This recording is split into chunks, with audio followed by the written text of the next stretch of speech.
Bonjour à tous.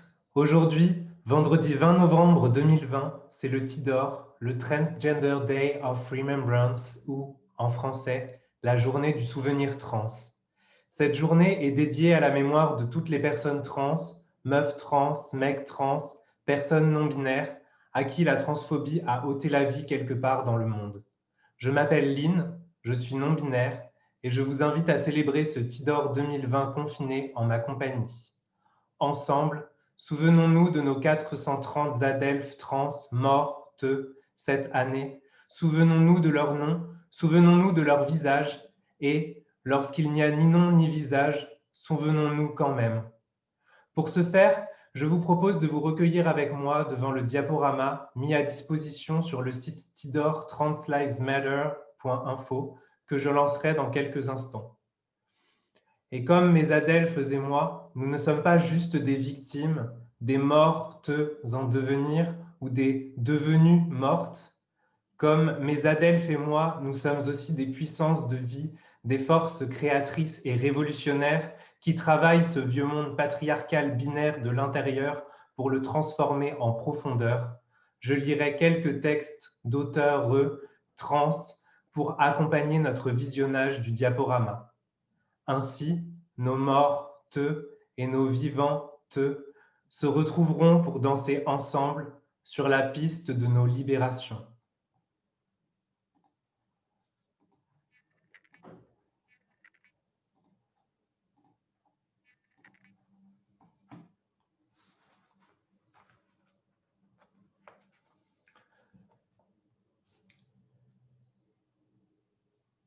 Le premier texte est un extrait de Femme in Public de Alok Vaid-Menon.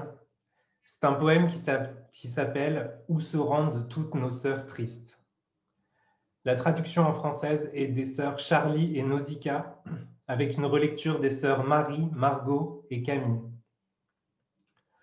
Quand le soleil brille, quand les gens font la fête, quand le pays réveillonne, où se rendent toutes nos sœurs tristes? J'ai tenté de m'aimer, mais je suis allé dehors et ils m'ont puni pour ça. J'ai tenté de me soigner, mais je suis allé dedans et je me suis puni pour ça. Où se rendent toutes nos sœurs tristes? L'autre jour, mon amie m'a dit qu'elle pensait se tuer, n'arrivait pas à comprendre qu'elle soit en fait bonne à jeter. Elle demandait, je crois, pourquoi on dit les gens déprimés et non bons à jeter, comme si le traumatisme était une chose que l'on choisit et non l'inverse. Où vont toutes nos sœurs tristes? Mais on nous a dit que ça irait mieux, mais que c'était faux. Quand on nous a dit d'essayer plus fort, mais c'était impossible. Où vont toutes nos sœurs tristes? Dans ce monde qui exige de nous d'écrire des poèmes à ceux dont les mains étranglent nos coups, pour que les mêmes dont les mains étranglent nos coups puissent reconnaître que leurs mains étranglent nos coups. Dans ce monde où bonheur est au pire un délire et au mieux éphémère, et résilience, condition de survie.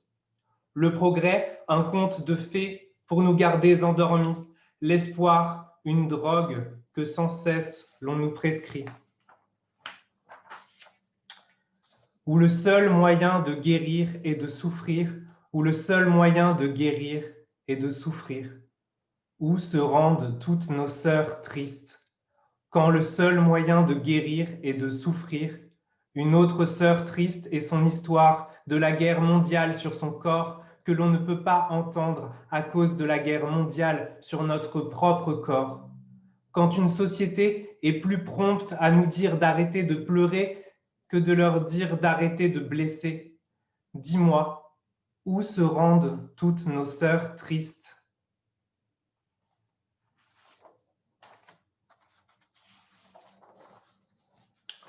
Le texte suivant est un texte de Zombie qui s'intitule « Ma transition est politique ».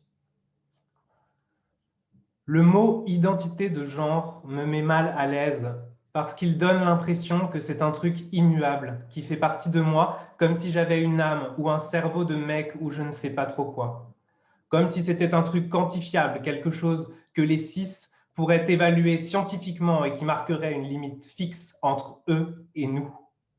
C'est le fantasme du trans diagnosticable sur lequel la SOFECT se touche depuis des années, comme si à force de faire des tests et de voir des psys, on pouvait prouver scientifiquement qu'une personne est effectivement un homme ou une femme.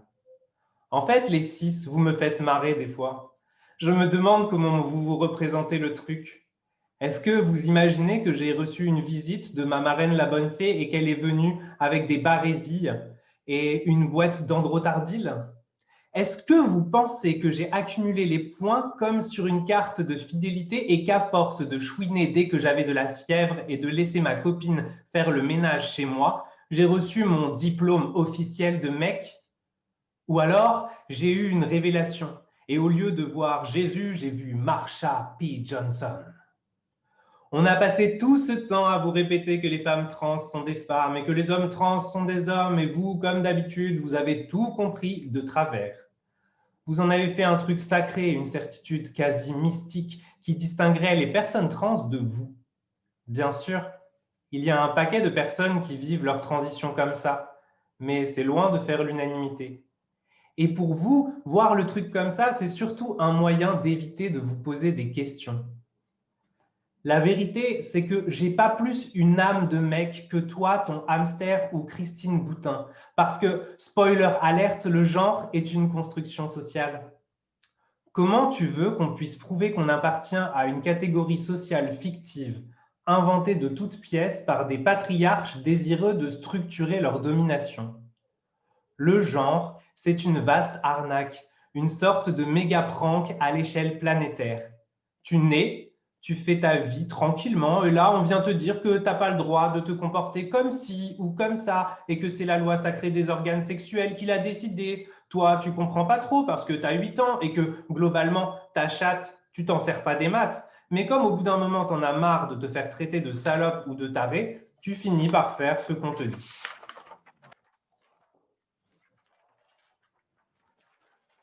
Des fois, tu fais toute ta vie avec le genre qu'on t'a assigné parce qu'il te convient ou parce que tu n'as vraiment pas envie de te faire chier à transitionner. Et des fois, ça coince pour tout un tas de raisons. Tu trouveras un paquet de personnes trans qui te diront qu'elles l'ont toujours su, qu'elles sont nées dans le mauvais corps, tout ça, tout ça. Difficile de les contredire. Et elles savent mieux que toi ce qui se passe dans leur tête. Et loin de moi l'idée de vouloir remettre en cause leur vécu. Le truc, c'est qu'on est aussi plein à avoir un parcours différent.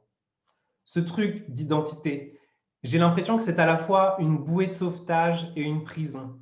C'est une bouée de sauvetage parce que justifier la transitude par quelque chose qui se passe dans nos têtes, ça permet de mettre ça hors de portée des cis. Si c'est dans ma tête, alors tu ne peux pas comprendre. Et si tu ne peux pas comprendre, je peux espérer que tu auras la décence de fermer ta gueule.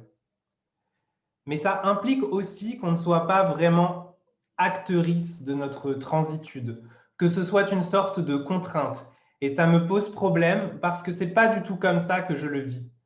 J'ai pas l'impression d'être un mec prisonnier d'un corps de meuf. En fait, j'ai même pas l'impression d'être un mec prisonnier d'une société trop binaire. Je suis un mec parce que j'ai envie d'être un mec, point barre. C'est le rôle que je préfère incarner dans le grand théâtre du patriarcat, parce que je le trouve plus facile à jouer et plus marrant aussi. J'ai essayé d'être une meuf pendant des années et j'ai pas aimé ça, alors tant pis, j'essaye autre chose. Je sais que je ne serai jamais un vrai mec, comme je n'ai jamais été une vraie meuf, tout simplement parce que je suis complètement infoutu d'interpréter correctement un genre ou l'autre. Et en fait, je m'en fiche. Quitte à être à côté de la plaque, j'ai envie d'expérimenter des nouvelles manières de foirer. Je teste des trucs pour m'occuper, pour gagner du temps dans ce monde de merde. Je suis un mec parce que ça me plaît de le décider. Je prends de la testo comme d'autres se teignent les cheveux ou se font percer les oreilles pour le plaisir de choisir. Mon corps est le véhicule de mon anarchie. Je veux y graver mon refus de suivre les règles, me réapproprier mon anormalité. j'habille ma déviance. Je serai un mec avec une chatte aussi longtemps que ça vous mettra mal à l'aise. T'as peut-être l'impression que je triche, que c'est pas juste. Et devine quoi? T'as raison. Bravo, Captain Obvious. Je vais pas respecter les règles d'un jeu que j'ai pas choisi. On m'a pas demandé mon avis à moi avant d'examiner ma chatte et de décider que ça aurait un impact sur ma vie. J'ai l'impression qu'on adore disserter en long, en large et en travers sur les conséquences de la transition sur nos vies, mais que dès qu'il s'agit de parler des raisons de la transitude en elle-même, on est aussi pudique qu'un cateau avec sa thune. Comme si la politique, c'était un truc sale, qui nous délégitimait, et que le genre se devait d'être un truc pur de toute considération idéologique. À force que les conspis de toute poil se branlent sur un lobby du genre imaginaire, on a fini par intérioriser le truc et par se persuader que pour être légitime, il fallait qu'on n'ait pas choisi d'être trans. Pourtant, quand tu es un peu investi dans la lutte féministe, ça joue forcément. Quand tu as bouffé des kilomètres de brochures et d'articles obscurs pour te déconstruire sur le genre, il y a forcément un moment où tu envisages de passer de l'autre côté. Une meuf qui transitionne parce qu'elle veut lâcher ses privilèges cis masculins pour s'investir dans la lutte, ou un mec qui transitionne parce qu'il en a marre des mains au cul dans le métro, subiront la transphobie tout pareil et doivent être reconnus et soutenus au même titre que les autres. Je pense que la théorie fasciste de l'ennemi intérieur subsiste de façon très diluée dans le milieu militant et prend parfois la forme d'une peur irrationnelle des faux trans. Alors que faire du genre? Une question d'identité aurait dû nous garantir une légitimité dans nos choix. Cette position est systématiquement instrumentalisée pour nous nuire, au prétexte qu'on pourrait mentir sur notre transitude dans le but de gratter des privilèges, genre lol, lesquels, ou de l'attention. Que ce soit par le biais de discours TERF ou transmédicalistes, on est constamment contraint, plus ou moins explicitement, de se justifier sur notre transitude. Si cette transphobie banalisée est souvent peu visible, elle a en revanche un très gros impact sur nous parce qu'on intériorise tout à vitesse grand V. L'idée qu'on puisse constituer un danger pour nos camarades et pour les luttes qu'on défend prend beaucoup de place dans nos vies et on finit souvent par se fliquer entre nous. On retrouve ce comportement dans le mouvement des detransitioners et dans la croisade absurde menée contre les prétendus privilèges masculins des femmes trans. Il n'est pas rare que les personnes les plus agressives envers la communauté soient elles-mêmes des personnes trans qui ne se sentent pas légitimes. Au final, j'ai l'impression que ce truc d'identité sert souvent à se justifier auprès des cis, en essayant de générer de l'empathie, parfois au détriment de celles de la communauté qui ne ressentent pas les mêmes choses. J'ai aussi l'impression que ça permet de les rassurer, en présentant la transitude comme une exception, une déviance psychologique, et pas comme un truc politique qui pourrait se propager. Le truc, c'est que moi, ça me plairait bien qu'on se propage en fait. Je ne veux pas que ma transitude soit conditionnée par les états d'âme des cis, parce que je les emmerde. J'ai envie d'être l'ennemi intérieur du patriarcat. Soyons trans, juste pour le plaisir de les faire chier.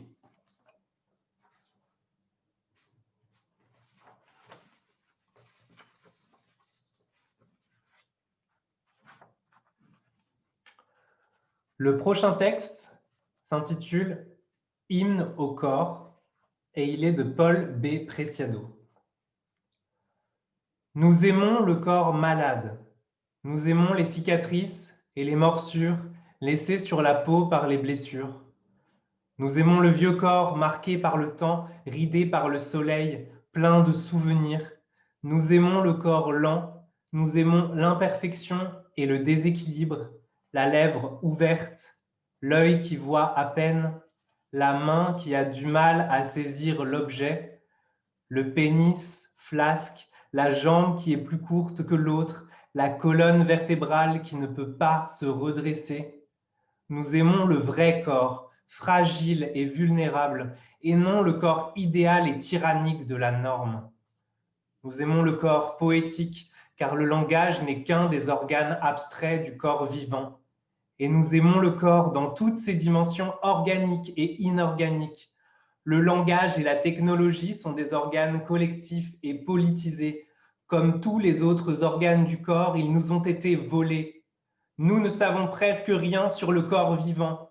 Il faut donc l'aimer là où il s'exprime, dans sa fragilité tremblante. Nous aimons à la fois le corps qui naît et le corps qui approche de la mort, ce corps considéré comme déjà obsolète, inutile, improductif, un corps qui nous est présenté en termes de dépenses publiques, corps dette, chiffre dans une statistique des infectés et des morts.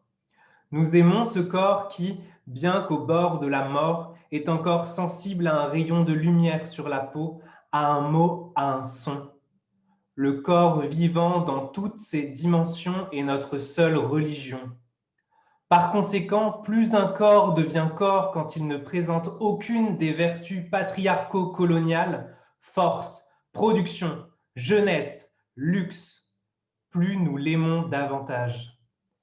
Et c'est aussi pourquoi les institutions de santé publique, les hôpitaux et les EHPAD, les prisons, les écoles et les entreprises sont nos premiers ennemis.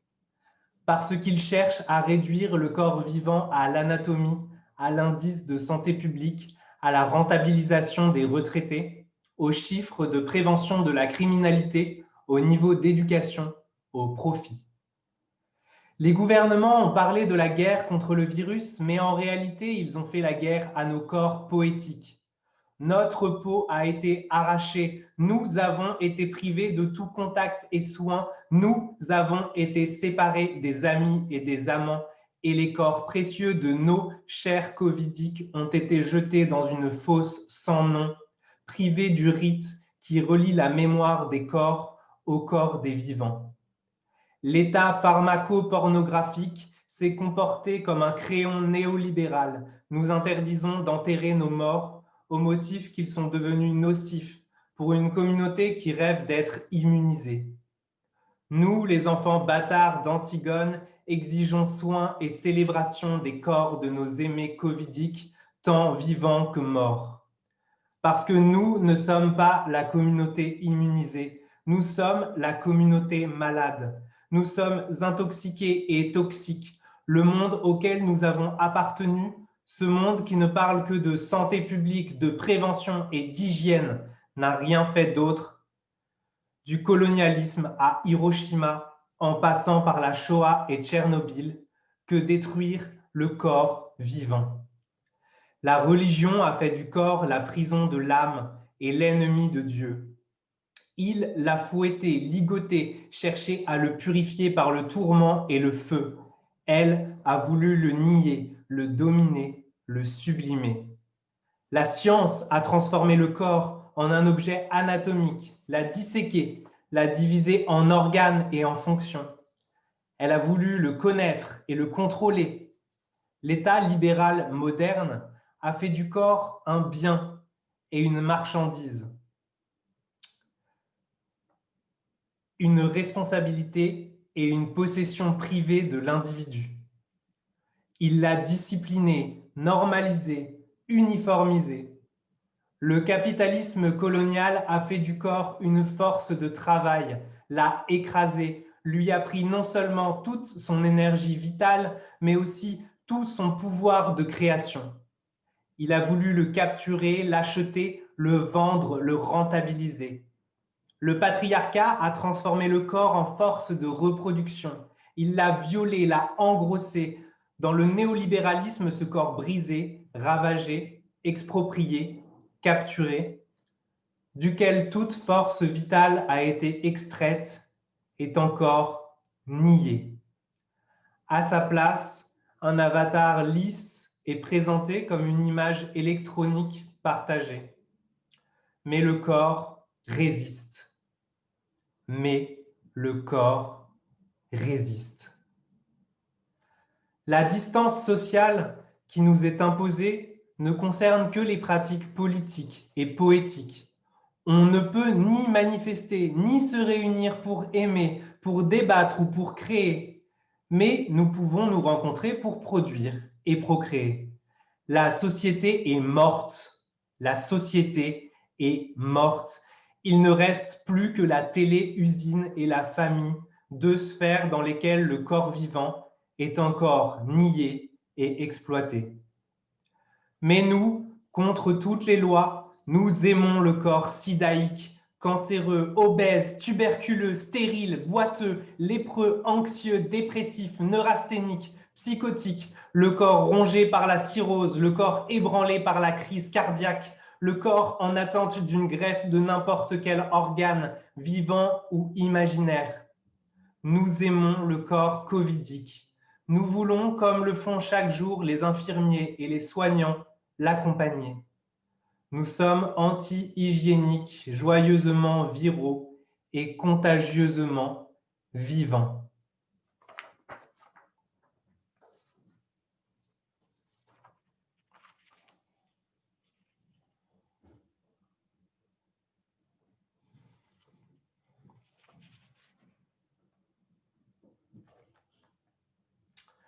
Le prochain texte que je vous propose est un texte que j'ai écrit qui s'appelle « Vos ventres comme dernier refuge du patriarcat ».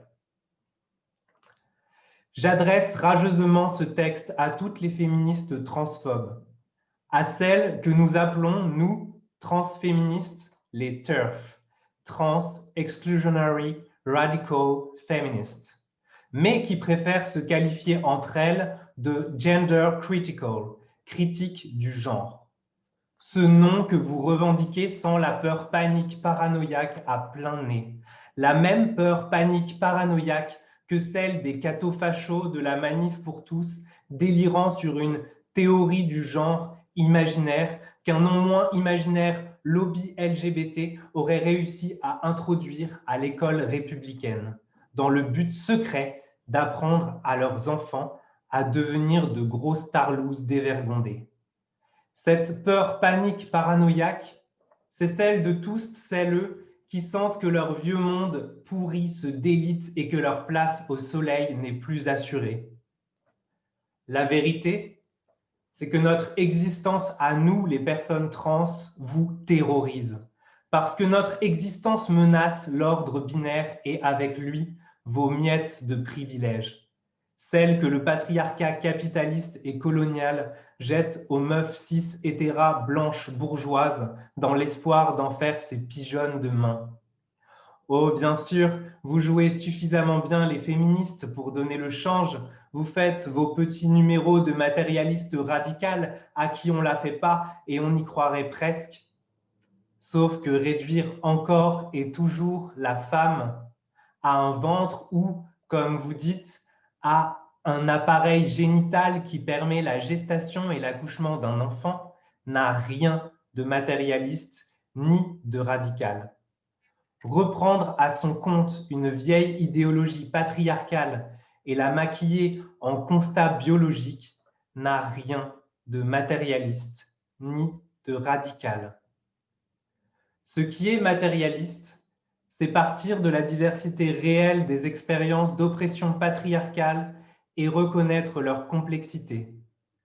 Parfois, le patriarcat nous fait violence comme femmes sur la base de critères biologiques, parfois sur la base d'autres choses.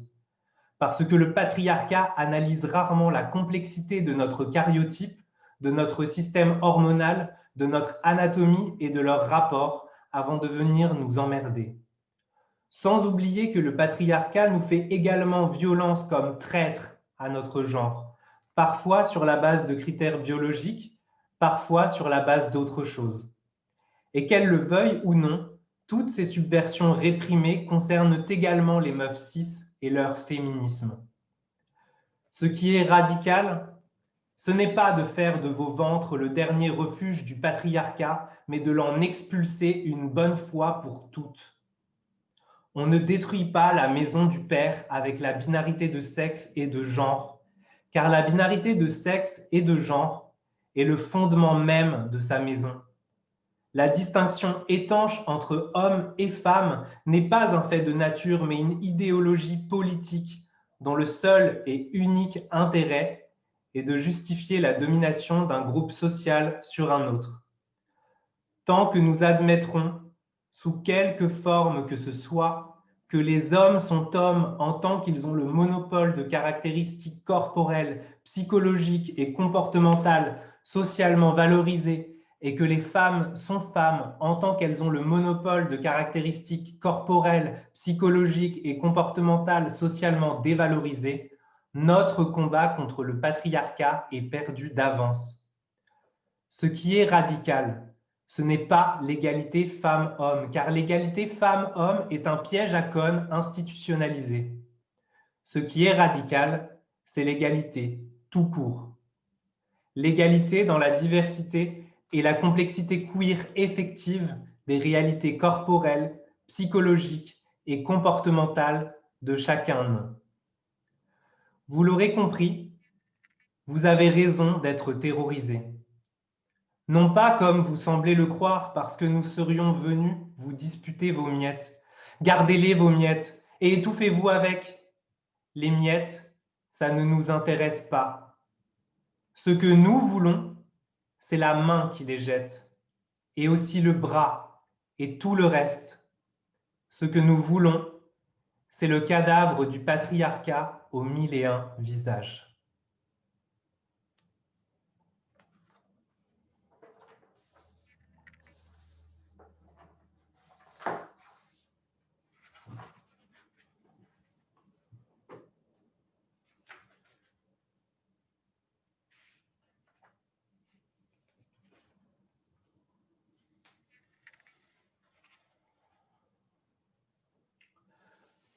Le prochain texte que je vais vous lire s'intitule « Déclaration d'amour » et il est de Julia Serrano et la traduction française est de Noémie Grunenwald. Déclaration d'amour. Ça a commencé par une discussion avec un ami. À vrai dire, ça ressemblait plutôt à un gros coup de gueule de ma part. J'étais en train de m'énerver sur une autre de ces scènes stupides, grossières et récurrentes que j'ai dû voir jusqu'à présent, dans pas moins de 39 films grand public différents. Vous savez, celle où le mec tombe amoureux d'une fille qui s'avère ne pas être 100% fille, génitalement parlant. Docilement, le public s'identifie toujours au mec, riant de concert face à son embarras ou faisant écho à son dégoût par une grimace menaçante. Et jamais personne ne réfléchit à deux fois à la travelot, qui elle est ou comment elle se sent suite à l'incident. Parce qu'elle n'est qu'un accessoire, comme la peau de banane qui existe uniquement pour que la star d'un film muet puisse glisser dessus. J'ai fini par conclure ma diatribe en vilipendant toutes ces personnes arrogantes et ignorantes qui ne considèrent l'existence des femmes trans que lorsqu'elles se demandent de quelle manière nous pourrions affecter leur propre orientation sexuelle. Mon ami, un homme hétérosexuel, a écouté patiemment toute ma tirade, puis m'a demandé « Alors, dis-moi comment tu te sentirais si tu étais intéressé par une femme, puis que tu découvrais qu'elle était transsexuelle ?» Mon ami sait que je suis mariée, monogame et contente de l'être, alors il était évident que sa question restait très hypothétique. Néanmoins, il a semblé surpris que je lui ai répondu que cela ne me poserait pas le moindre problème. Et il ne s'agirait pas pour moi de simplement tolérer une relation avec une femme trans. Au contraire, je considérerais cela comme un honneur.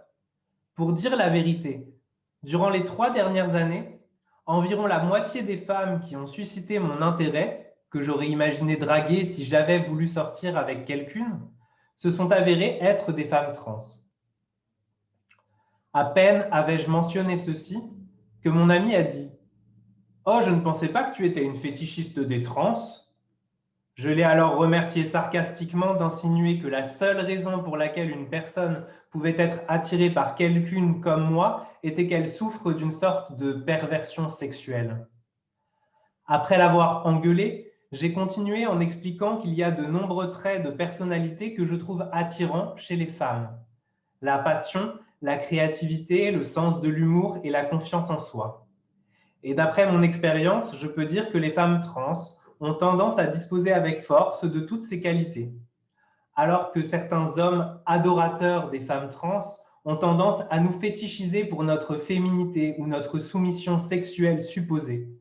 Je trouve les femmes trans sexy parce que nous sommes tout sauf dociles ou effacés. Pour survivre en tant que femme trans, tu dois être par définition imperméable, impassible, inébranlable et tenace. Dans une culture au sein de laquelle l'appartenance au genre féminin et la féminité font les frais d'une éternelle campagne de diffamation, il n'y a pas d'acte plus courageux, notamment pour une personne qui a été assignée garçon à la naissance, que d'embrasser sa propre féminitude. Et contrairement à ces hommes chasseurs de travelots qui disent aimer les She-Girls parce que nous serions censés incarner le meilleur des deux mondes, je suis attiré par les femmes trans parce que nous sommes terriblement femmes. Mon appartenance au genre féminin est si intense qu'elle a anéanti les milliards de chromosomes Y minables qui se cachent honteusement dans les cellules de mon corps. Et ma féminitude est si implacable qu'elle a survécu à plus de 30 années de socialisation masculine et à 20 ans d'empoisonnement à la testostérone.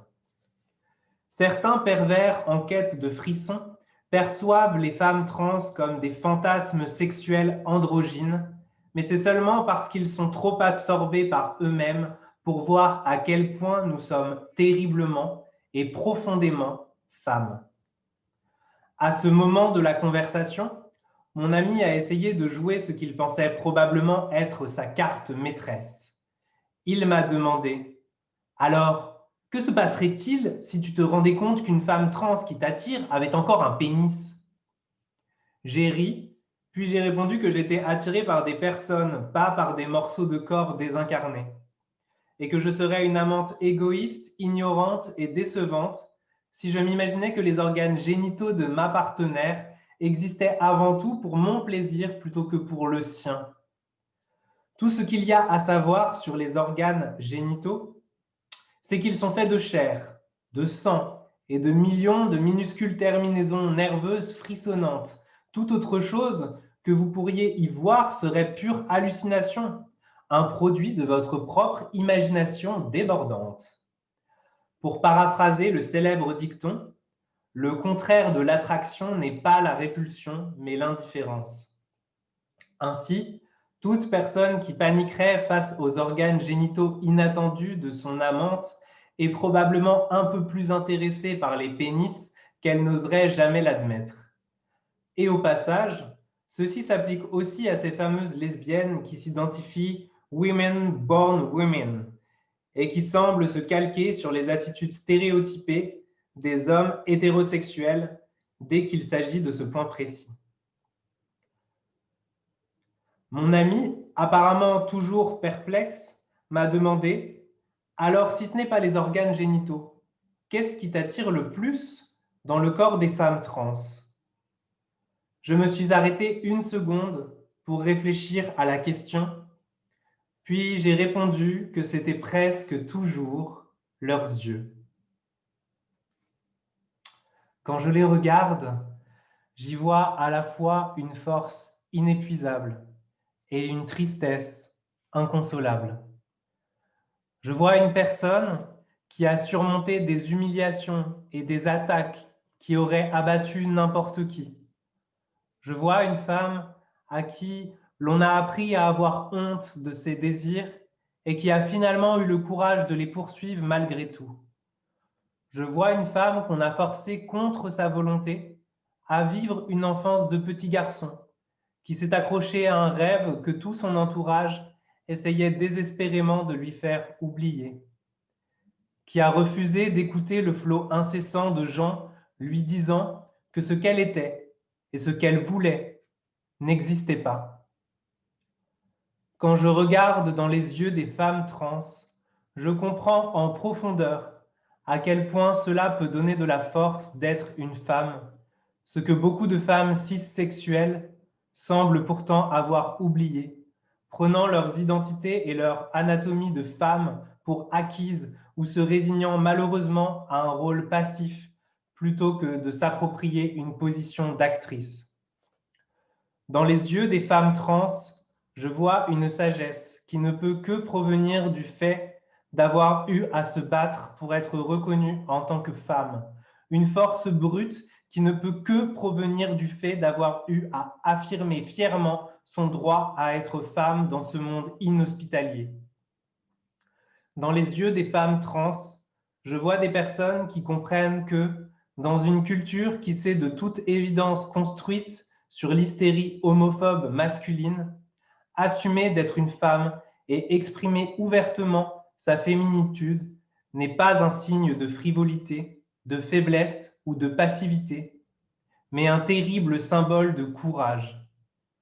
Tout le monde aime à dire que les drag queens sont fabuleuses, mais personne ne semble se rendre compte que les femmes trans sont des grosses, dures, super canons qui déchirent tout. C'est à ce moment de la conversation que j'ai réalisé que si je trouve les femmes trans attirantes, c'est peut-être parce que je vois un peu de moi-même en elles. Dans leurs yeux, je vois une part de moi-même que personne d'autre ne semble jamais voir. Une part qui semble demeurer incompréhensible pour celles et ceux qui n'ont pas un vécu de femme trans. Et peut-être que c'est narcissique d'être attiré par quelqu'une qui me rappelle un peu moi-même. Mais après avoir passé la majeure partie de ma vie à culpabiliser de qui j'étais et de ce que je voulais, j'aime à penser que mon attirance pour les femmes trans est peut-être le signe que je commence enfin à apprendre à m'aimer.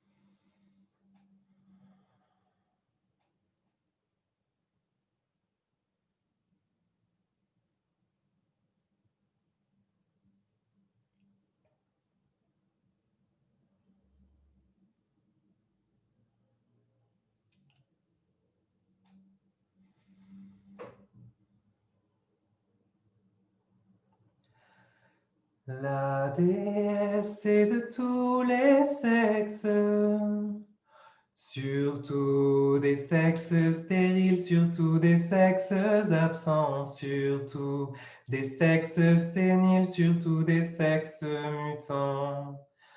Ah, ah,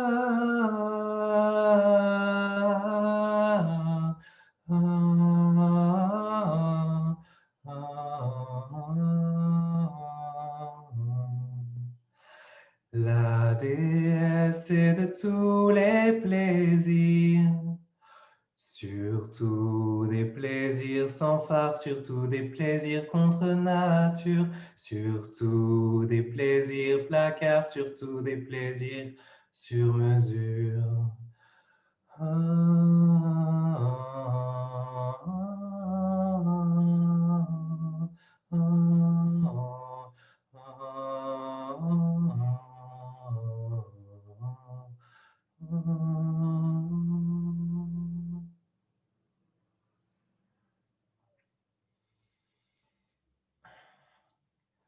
Maintenant, après tous ces mots, je vous propose que nous regardions en silence la fin du diaporama pour qu'on puisse se recueillir de manière très intérieure.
Merci beaucoup d'avoir célébré ce Tidor en ma compagnie.